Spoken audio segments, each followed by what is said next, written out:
जब आप शूट करते थे उस वक्त आप जैसी शूटिंग अमीर व्यक्ति ही कर सकता था। उसमें इतना ज़्यादा इन्वेस्टमेंट था, कैमरा इक्विपमेंट, फिल्म, ट्रेवलिंग, वहाँ रुकना, वो शूट करना, उसकी प्रोसेसिंग बहुत कॉस्टली अफेयर था। ये सब 50 साल के तजुर्बे के बाद अब मैं इस कंक्लूजन पे आया हूँ कि आपको इतने सारे सोफिस्टिकेटेड कैमरास नहीं चाहिए। Perfection comes from practice, not from purchase. मेरा ये मानना है, upgrade your photography, not your equipment. जितनी भी पॉल्यूशन में हेज होती हैं, आपको दिख रहे हैं, आपको हेज है, पहाड़ साफ नहीं दिख रहे। इंफ्रारेड फोटोग्राफी में उसको कट कर देते हैं, उसको साफ साफ दिखता है।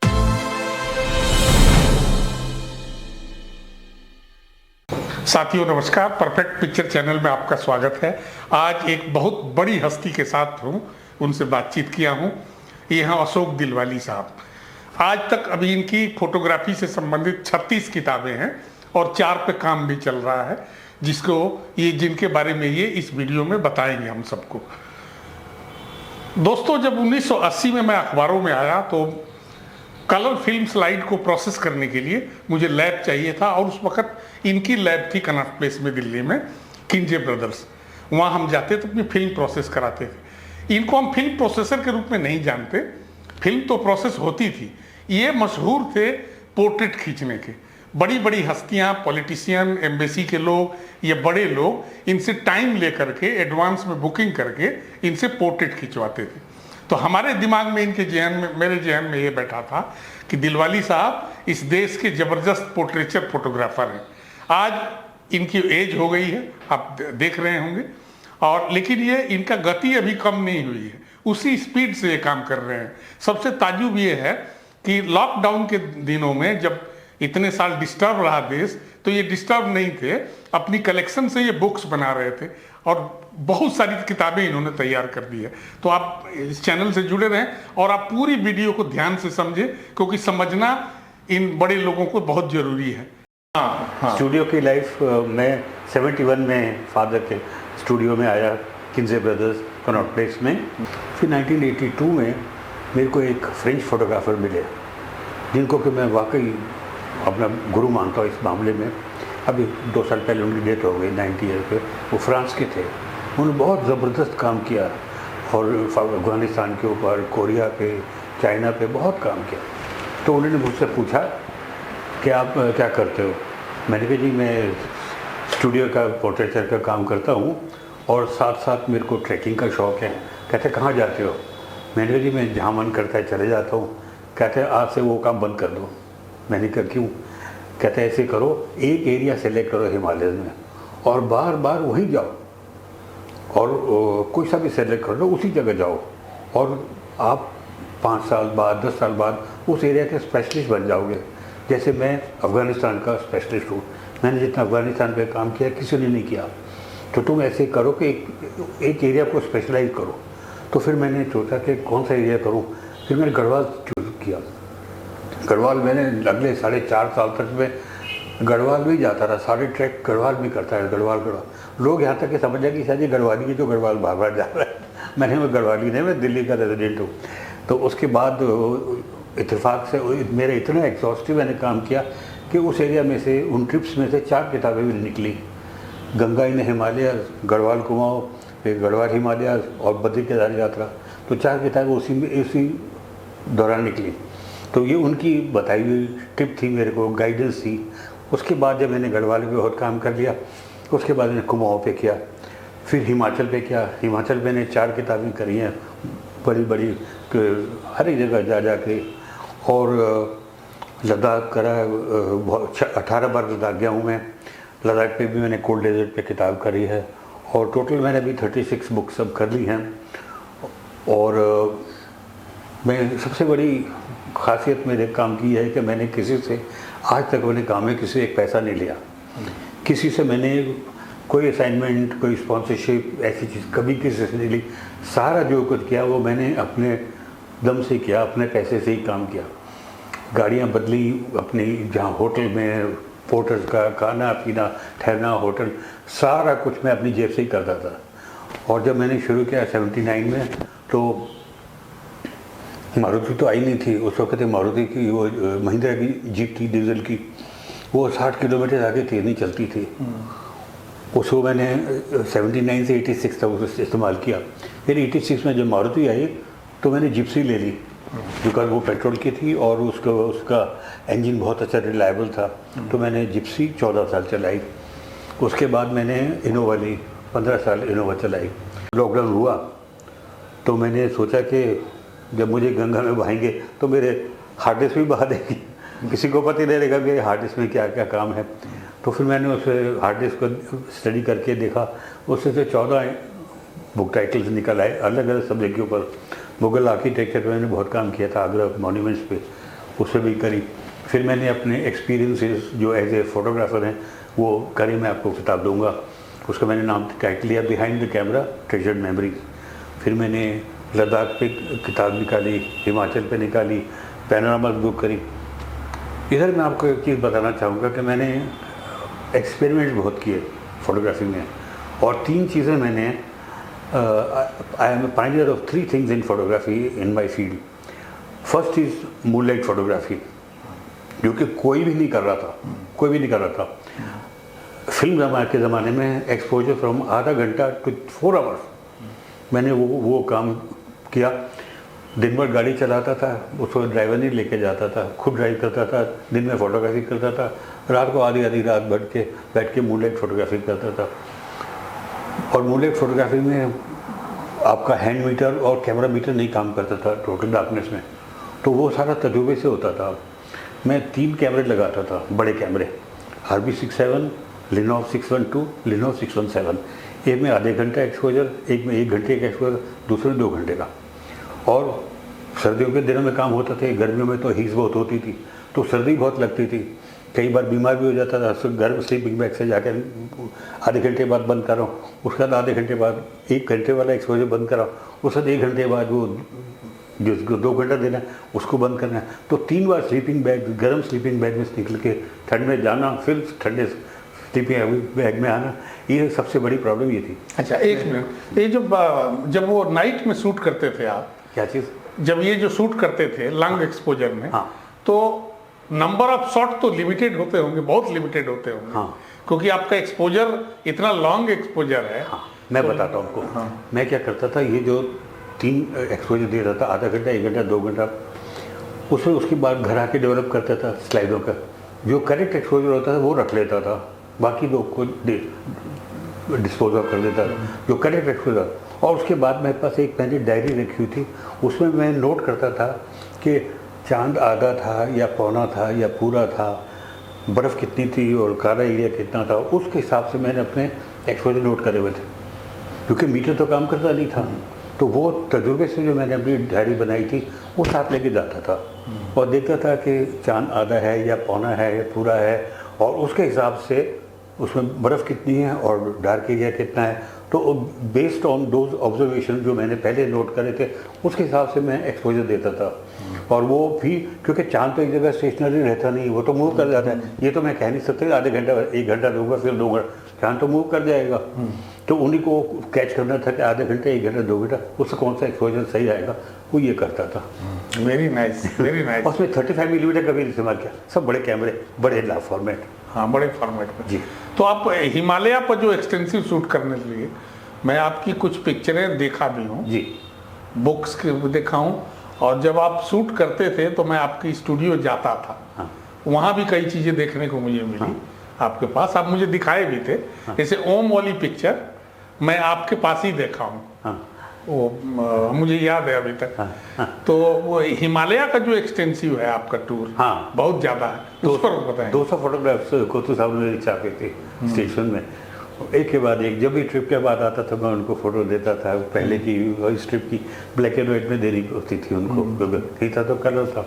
और उन दिनों मैं 3 कैमरे हमेशा कैरी करता था, एक ने ब्लैक एंड वाइट के लिए, एक कलर नेगेटिव के लिए, एक कलर स्लाइड के लिए। और मैं हमेशा 2 पोर्टर एंगेज करता था। एक पोर्टर मेरा कैमरा इक्विपमेंट कैरी करता था, साथ रहता था, कभी कौन सा चाहिए लेंस, कभी कौन सा कैमरा चाहिए।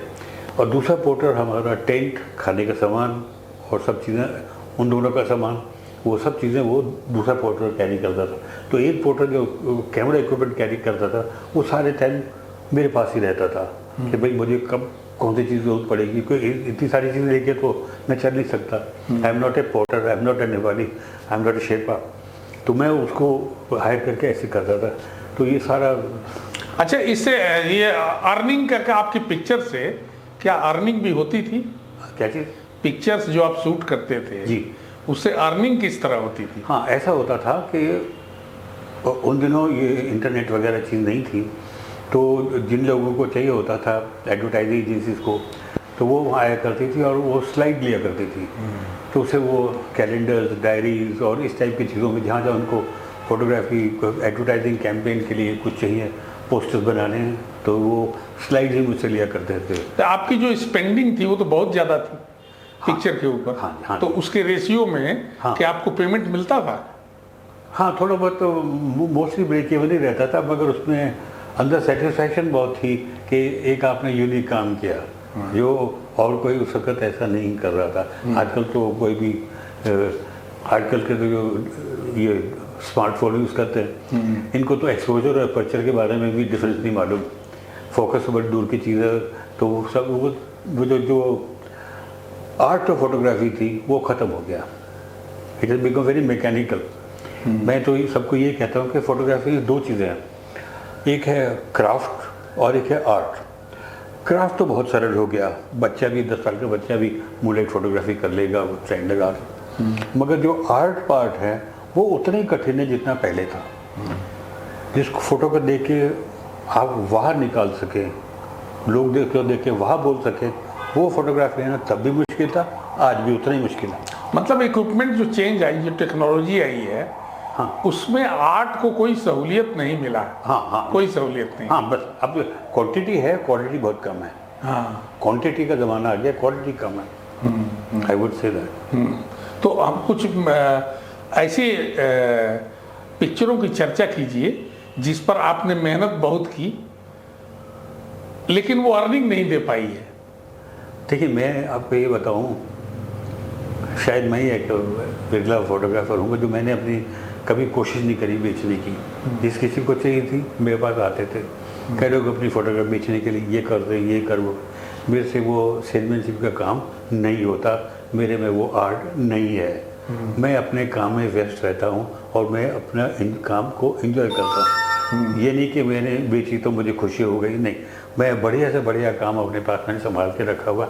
मैं पब्लिसिटी के पीछे और सेल्स मार्केटिंग में नहीं जाता। ये आपके पब्लिशर कौन होते थे आपकी बुक्स? पहले जो थे ये लॉकडाउन से पहले जो थे डिफरेंट पब्लिशर थे।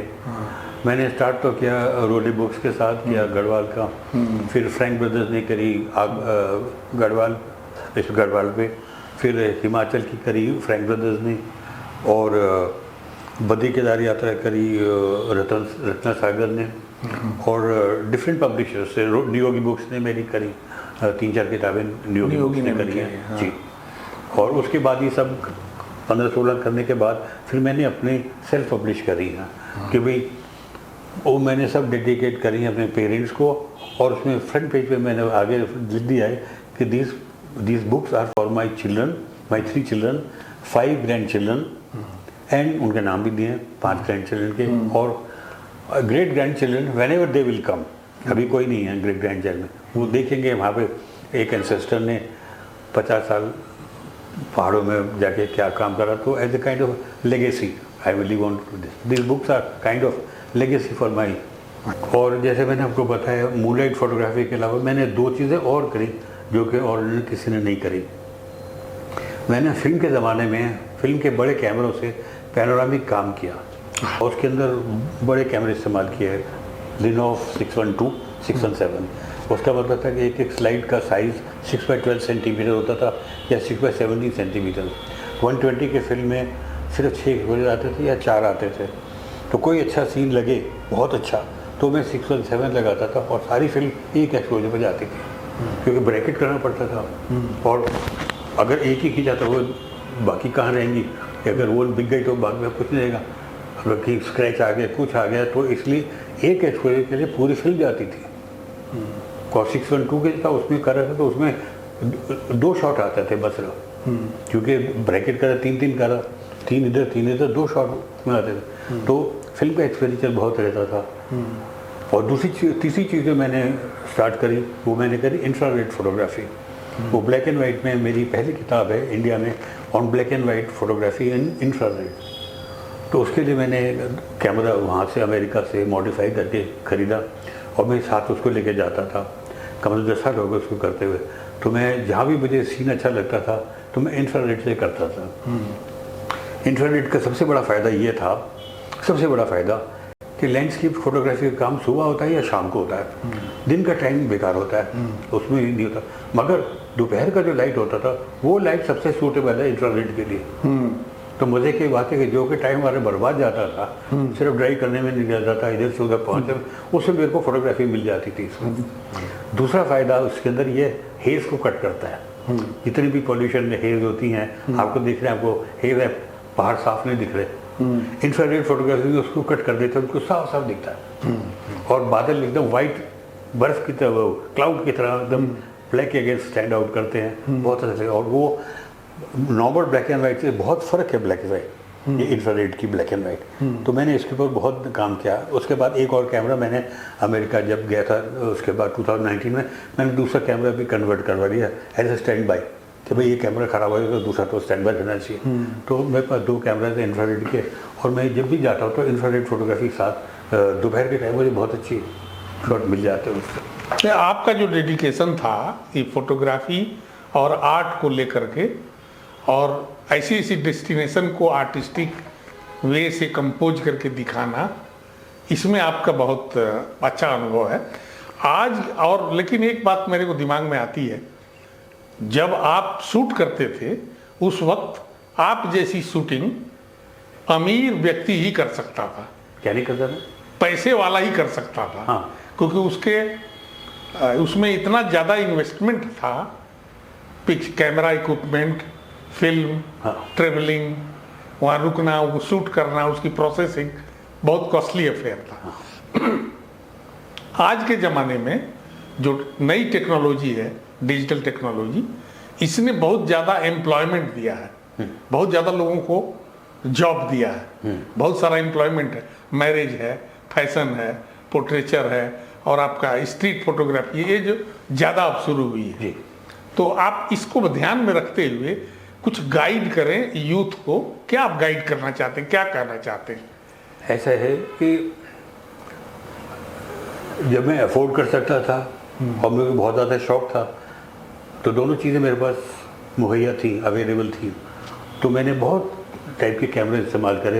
आप देखेंगे बहुत लंबी लिस्ट है कैमरास की। मगर ये सब 50 साल के तजुर्बे के बाद अब मैं इस कंक्लूजन पे आया हूँ कि आपको इतने सारे सोफिस्टिकेटेड कैमरास नहीं चाहिए। मेरा अपना एक बनाया हुआ एक सेंटेंस है, technology can improve your photographs not your photography. Yes. Photographs में क्या है कि आपका पिक्सल काउंट अच्छा आ जाएगा, कलर अच्छे आ जाएंगे, मगर पिक्चर में जो वहाँ लाना है वो नहीं आ पाएगा। वहाँ जो है वो आप फोटोग्राफी सेंस से ही आएगा।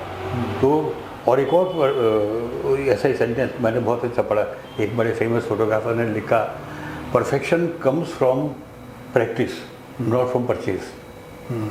Perfection comes from practice not from purchase. तो ये नहीं कि आप दुनिया जान के कैमरे, लेटेस्ट कैमरे ले लेंगे तो आपकी फोटोग्राफी हो जाए, नहीं। मेरा ये मानना है, upgrade your photography not your equipment. इसका मतलब ये हुआ कि आपकी फोटोग्राफी की समझ और प्रैक्टिस और आपका जीने का एक तरीका था, साथ में जो आपकी रिक्वायरमेंट थी, हाँ, वो पूरी करने के तरीके भी थे आपके पास। अब देखिए, जितनी भी बढ़िया से बढ़िया फोटोग्राफ गजब फोटोग्राफर ने खींची पहले के, वो सबसे सिंपल कैमरा से खींचे हैं। और आज उनको मुकाबला नहीं हो सकता। ये नहीं है कि आपके पास लेटेस्ट कैमरा है तो आपकी फोटोग्राफी इम्प्रूव हो जाएगी, बिल्कुल गलत। मैं अब जो मेरे पास इक्विपमेंट है, मैं उसको अपग्रेड करने की बिल्कुल नहीं सोच रहा, क्योंकि मेरे को जो कैमरा बनाने वाले हैं they are business people, they have to come out a new camera to sell, but you don't really need to buy. आपका जो काम करा, 12 से 15 मेगापिक्सल के कैमरे से बड़ा आपको कैमरा नहीं चाहिए देखा जाए तो। मगर ह्यूमन नेचर है to own the latest. Everybody wants to own the latest. आप किसी भी फंक्शन पे, शादी पे चले जाइए, they are using the latest camera. अगर आपको इम्प्रेस करना है तो अपनी फोटोग्राफी से करिए, नॉट बाय द इक्विपमेंट। मेरे पास, हालांकि मैं ये इस चीज़ का गिल्टी हूँ, मेरे पास सबसे ज़्यादा कैमरा, सबसे एक्सपेंसिव कैमरा मेरे पास ही है। इतना एक्सपेंसिव कैमरा किसी के पास नहीं है मेरे जितने कलेक्शन, मगर वो सब कुछ गलत था। अब ये मैं कंक्लूजन पे आया हूँ कि ये सब चीज़ें मुझे कोई ख़ास ज़रूरत नहीं थी।